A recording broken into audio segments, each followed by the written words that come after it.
वृत्तासुर का पूर्व जन्म एवं नारद जी द्वारा भगवान की वंदना की कथा। जैसा मैं तो नीतू पांडे यूट्यूब चैनल पर सबका स्वागत करती हूँ। इस कथा का वर्णन सुख सागर में मिलता है। आज की कथा अति रोचक है। मैं इसे आपके पास हिंदी अनुवाद करके समझाऊंगी। इस कथा में नारद जी ने भगवान विष्णु के अनेकों रूपों से स्तुति की है और भगवान विष्णु की महिमा का वर्णन करते हुए उन्हें कारणों का कारण बताया है। आज की कथा आरंभ करते हैं। राजा परीक्षित ने पूछा, हे ब्राह्मण, वृत्तासुर स्वभाव से बड़ा तमोगुनी था। तमोगुनी का अर्थ होता है मांस मटन खाने वाला और भी गंदे कर्म करने वाला। किंतु फिर भी उसकी भगवान में ऐसी प्रीति किस प्रकार से हो गई। इस संसार में असंख्यों प्राणी हैं, उनमें से कुछ ही अपने कल्याण का उपाय करते हैं। उनमें भी बिरले मुक्ति की इच्छा करते हैं, यानी कि ईश्वर से मुक्ति की मांग करते हैं, तथा उनमें से भी बिरले को ही मोक्ष मिलती है, उसी बावरे को ही मोक्ष मिलती है। उस महापापी वृत्तासुर को ऐसी परम गति किस प्रकार प्राप्त हुई। श्री सुखदेव जी बोले, हे राजा परीक्षित, इस विषय में महर्षि देवल ने अपने पिता व्यास जी तथा देवर्षि नारद के मुख से जो कथा सुनी है वह मैं आपको सुनाता हूँ। प्राचीन काल में चित्रकेतु नाम का चक्रवर्ती सम्राट सुरसेन देश में राज करता था। उस राजा की 1 करोड़ रानियां थी। वे स्वयं महाबली, सुंदर, उदार, युवा, कुलीन तथा विद्वान थे, किंतु फिर भी उनकी रानियां बांझ थी। बिना संतान के ये राज्य धन, ऐश्वर्य तथा सब फीका प्रतीत होता था। एक समय राजा चित्रकेतु के यहाँ अंगिरा ऋषि आए। अंगिरा ऋषि ने राजा से कुशल क्षेम पूछी और उनके उदास होने का कारण पूछा। हे राजा परीक्षित, अंगिरा ऋषि सर्वज्ञ थे, यानी सब कुछ जानते थे, किंतु फिर भी राजा से ही उनकी व्यथा सुनना चाहते थे। राजा चित्रकेतु ने अंगिरा ऋषि के पूछने पर अपने खिन्न रहने का कारण सुनाया, यानी उदास रहने का कारण सुनाया। वे बोले, हे देवर्षि, मैं पृथ्वी का सार्वभौम, यानी कि सब कुछ, पूरी पृथ्वी का, सारी भूमियों का सम्राट हूँ। मुझे एवं श्रेष्ठ ऐश्वर्य तथा संपत्तियां प्राप्त हैं, जिनके लिए देवता भी तरसते रहते हैं, किंतु एक पुत्र के बिना पिंडदान न मिलने के कारण मेरे पितर भी अति दुखी रहते हैं। श्री सुखदेव जी फिर से बोले, हे राजा परीक्षित, राजा चित्रकेतु की ऐसी दुख भरी बात सुनकर उनको दया आई और उन्होंने त्वष्टा देवता के योग्य चरु तैयार किया। उस चरु से त्वष्टा का पूजन किया और वह चरु राजा चित्रकेतु की बड़ी रानी कृतधुति को दे दिया। उस चरु के प्रभाव से रानी गर्भवती हुई। उस 10 मास के पश्चात पुत्र का जन्म हुआ। पुत्र जन्म को सुनकर राजा चित्रकेतु तथा उसके संपूर्ण राज्य में अति उत्सव मनाया गया। चरु का मतलब होता है जल, तपस्वी द्वारा सिद्ध किया गया जल, इसका अर्थ होता है चरु का। राजा ने अनेकों हाथी, घोड़े, गाय, अन्न, वस्त्र, स्वर्ण यानी सोना ब्राह्मणों तथा याचकों को दान में दे दिए। उस बालक का लालन पालन बड़े आनंद से होने लगा, किंतु राजा का प्रेम अन्य रानियों के प्रति कम हो गया। उनको दासी के तुल्य समझा जाने लगा तथा बड़ी रानी कृतधुति पर राजा का विशेष अनुराग रहने लगा। इस सौतिया डाह के कारण उन रानियों ने उस बालक को विष दे दिया, यानी जहर दे दिया। जब उस बालक की माता उस बच्चे को दूध पिलाने के लिए उसके निकट गई तो उस सुत बालक को, यानी सोए हुए बालक को देखकर वह रोने लगी। जब यह समाचार महाराज चित्रकेतु के पास पहुंचा तो वे फूट फूट कर फिर से रोने लगे। उनके रुदन यानी रोने की पुकार सुनकर सारे नगर में सभी रोने लगे, पूरा प्रजा लोग सभी रोने लगे। श्री सुखदेव जी बोले, हे राजा परीक्षित, उन राजा और रानी के करुण यानी कि दयामयी कंदन से सभी इतने आर्त थे, यानी कि बेचैन थे, कि कोई उन्हें समझाने में भी समर्थ नहीं था। उस समय उस राजा के पास महर्षि अंगिरा तथा देवर्षि नारद दोनों ही आए हुए थे। राजा चित्रकेतु मृत शव के पास पड़े हुए थे। देवर्षि नारद तथा अंगिरा ऋषि ने उन्हें बड़ी युक्ति से समझाया, यानी कि दिमाग लगाकर समझाया। वे बोले, हे राजन, तुम जिस बालक के लिए शोक कर रहे हो, यानी कि दुखी हो, तुम्हें पता है वह बालक पूर्व जन्म तुम्हारा कौन था? उससे पूर्व तुम्हारा उससे क्या संबंध था? यह तो मिलना, बिछुड़ना, मरना, जीना होता ही रहता है। भगवान की माया से प्राणी उत्पन्न और नष्ट होते हैं। पहले जन्म में तुम भी थे और मृत्यु के पश्चात भी तुम अवश्य रहोगे। यह असत्य वस्तु नष्ट हो जाती है, वह जीवात्मा सदा अमर रहता है। जिस प्रकार एक बीज से दूसरा बीज उत्पन्न होता है, उसी प्रकार माता पिता के संसर्ग से पुत्र उत्पन्न होता है। यानी कि वे समझाते हैं कि हे चित्रकेतु, सो आत्मा कभी नहीं मरती है और आत्मा हमेशा बारंबार जन्म लेती है, एक शरीर त्याग कर दूसरा शरीर धारण करती है जब तक उसके कर्म पूर्ण ना हो जाए। जब उन दोनों मुनि श्रेष्ठों ने राजा को इस प्रकार समझाया तब राजा ने अपने आंसू पोंछते हुए उनसे पूछा, हे भगवान, आप लोग कौन हैं? भगवान के भक्त दुखियों के दुख दूर करने के लिए विचरते रहते हैं। आप अवधूत वेश में किए हुए छिपे हुए हैं। आप सनत कुमार, नारद, अंगिरा, देवल, सुखदेव, दुर्वासा आदि ऋषियों में से तो कोई नहीं हो।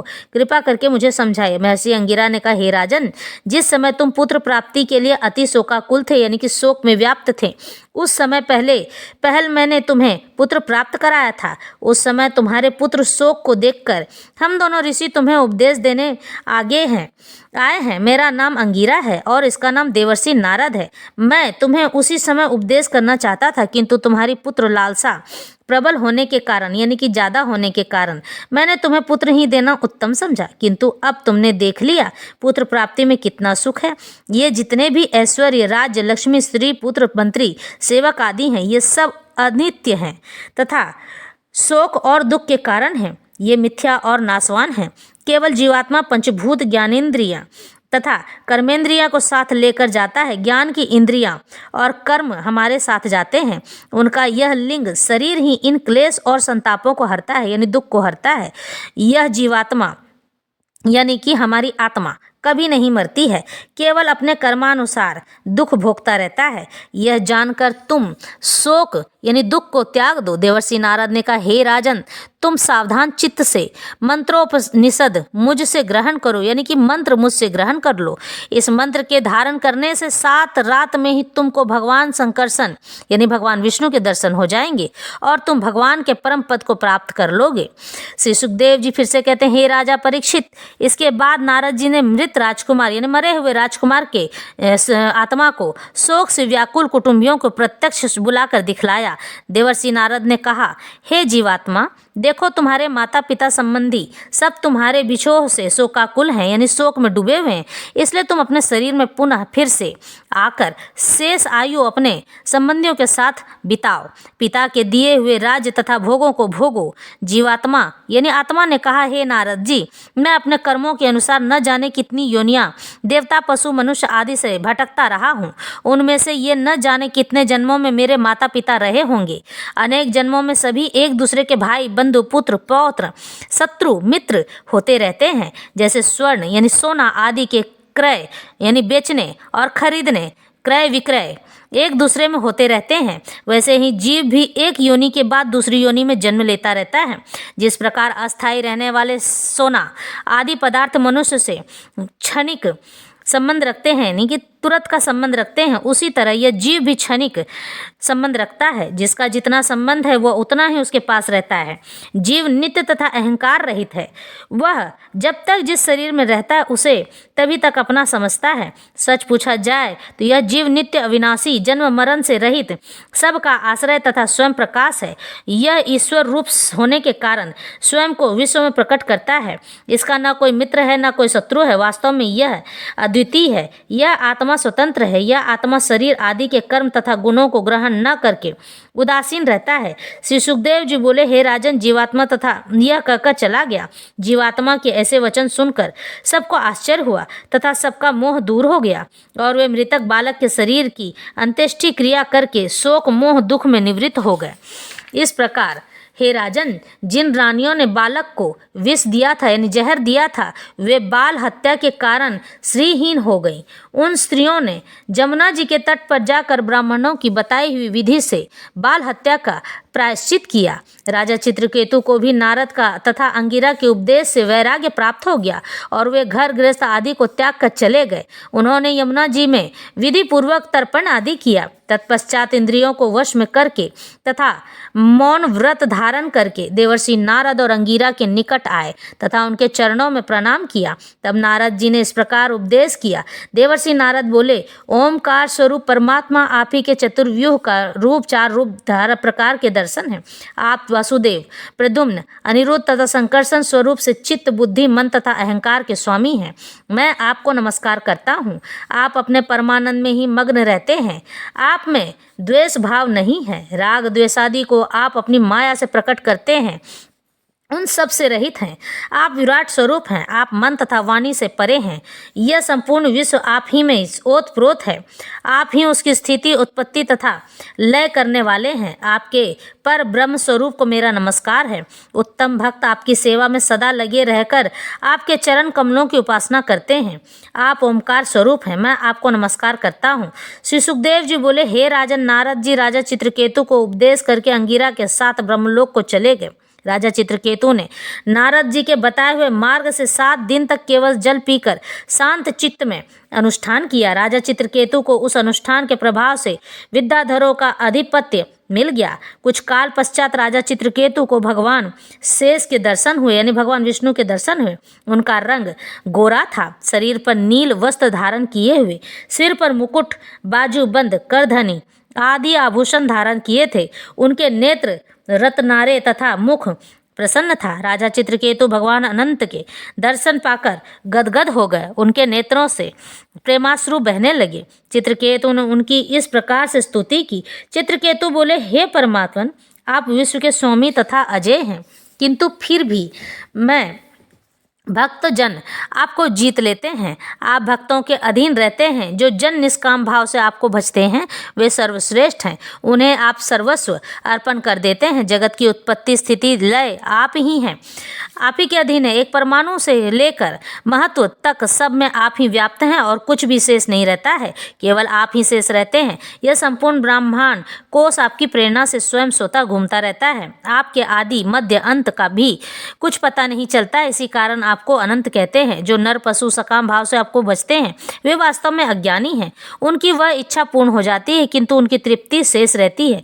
तृप्ति तो तभी पूर्ण हो जाती यानी इच्छा, जब आप उसे प्राप्त हो जाते हैं, और आप निष्काम भाव से भजने पर ही मिलते हैं, यानी कि बिना इच्छा किए। हे भगवान, मैं आपकी सेवा तथा निवेदन करने में असमर्थ हूँ।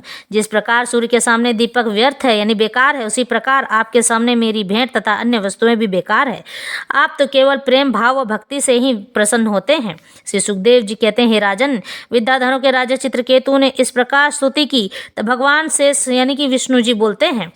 भगवान ने कहा, हे राजा, तुम्हें देवर्षि नारद तथा महर्षि अंगिरा ने जो विद्या बताई है उससे तुमने मुझे प्राप्त कर लिया है। मैं ही इस जगत में समस्त प्राणियों में व्याप्त हूँ। यह जगत मुझ में स्थित है, मैं जगत में स्थित हूँ। वेद और ब्रह्म दोनों मेरे ही स्वरूप हैं। मैं जगत का कर्ता धर्ता हूँ, मैं ही ब्रह्म हूँ। जब जीव मेरे ब्रह्म स्वरूप को भूल जाता है तभी अपने से मुझको अलग मान बैठता है। इसी कारण वह संसार चक्र में भ्रमण करता रहता है यानी घूमता रहता है। केवल यह मनुष्य जन्म ही ऐसा है कि इसमें मुझे पहचानने का ज्ञान प्राप्त होता है। यदि वह इसमें मुझे नहीं पहचान पाता है तो फिर वह किसी योनि में मुझे नहीं पहचान पा सकता है। मनुष्य जितने भी यज्ञ आदि कर्मदान इत्यादि करता है दुखों के मुक्त होने को करता है, किंतु कर्मों से वह दुख मुक्त नहीं हो सकता है। जब तक उसे मेरा ज्ञान प्राप्त नहीं होता है तब तक उन यज्ञ आदि शुभ कर्मों का फल भोग कर फिर संसार चक्र में घूमने लगता है। उस जीव को परम सुख तो तभी मिलता है जब वह मुझे प्राप्त कर लेता है। कर्म के चक्कर में पढ़ने वालों को उल्टा फल मिलता है। मेरे में श्रद्धा बढ़ाने के लिए ही शुभ कर्म किए जाते हैं। मेरे में श्रद्धा बढ़ने पर कर्मों का त्याग कर देना चाहिए। जो तत्वज्ञानी हैं उन्हें भली प्रकार ज्ञान देना चाहिए कि जीवात्मा की भलाई केवल इसी में है कि वह ब्रह्म तथा आत्मा जीवात्मा की एकता का ज्ञान प्राप्त करके दोनों को एक समझे। हे राजा, तुम इसी विधि से मुझे प्राप्त कर सकोगे। इतना कहकर भगवान अंतर्ध्यान हो जाते हैं। इस तरह से चित्रकेतु को ब्रह्म ज्ञान की प्राप्ति होती है और ईश्वर से मिलन हो जाता है।